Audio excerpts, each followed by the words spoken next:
બોલાવો. આજ પરદાન બોલાવે રાજમાતા આવો હે આજે પરદાન બોલાવે રાજમાતા આવો હે આવો માતા રાજાને દરબાર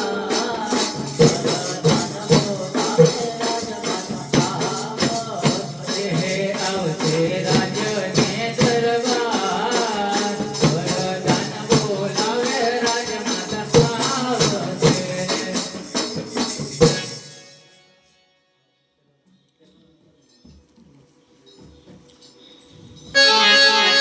અરે હીરા બોલે અત્યારે માતાજીને યાદ કરવાનું કારણ શું હોય હીરા?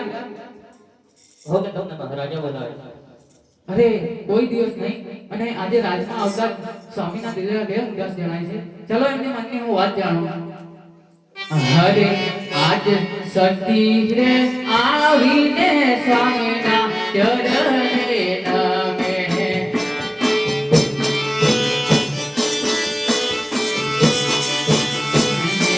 નમનો બરે વારંવાર સતી રે આવીને સ્વામીના ચરણે નમે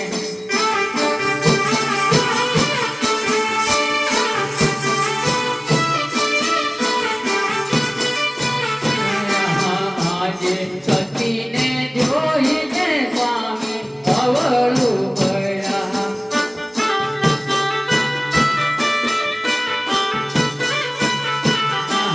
આજે સ્વામીના દિલડા રે કેમ ઉદાસ જણાય.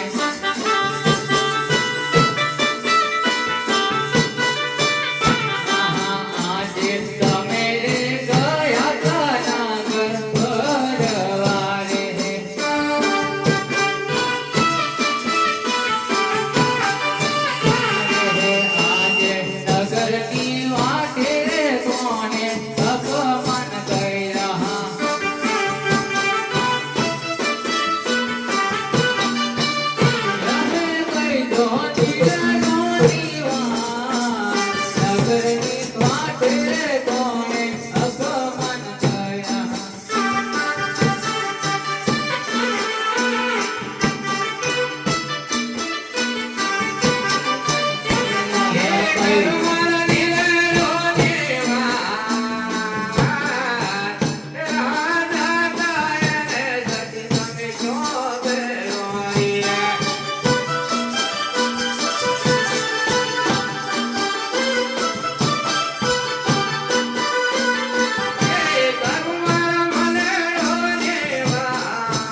આપ સુગંધ થાય છે જતા રાયકાઉ મેણ બોલતાય કે અજમેર રાજા તું આંજ્યો છે તારા આપ સુગંધ થાય છે મારા છોકરાની ગોબી એવા મેણા મારે છે કડવા મેણ બોલે છે કડવા મેણ મને સહન નથી થતા માટે હવે મારે કોકરણગઢના રાજ છોડવો છે અને હવે મારે શિવના દર્શને જવું છે તો રાજ માતા મને હરકે વિદાય આપો અરે સ્વામીજી પણ આપણે તો દમ લાસા લક્ષ્મી ને સગુણા આપણે કઈ રીતે વાંચ્યા હતા અરે રાજ સતી દીકરી કાલે ભણાવે સાસરીએ વિયા જાશે ગાદીનો બેસનારો તો આપણે નથી માટે આપણે વાંચ્યા છે તો નક્કી છે માટે સતી જેતે વાતો જવા દો અને મને શિવના જવાની દર્શન રજા કરો અરે સ્વામીજી તમારી વાત પણ સાચી છે પણ આપણી એક દીકરી સગુણા ઉંમર લાયક થઈ ગયા છે તો એમનું લગ્ન કરી પછી હું તમને ખુશીથી જવા દઈશ એવી રાજ માતાની ઈચ્છા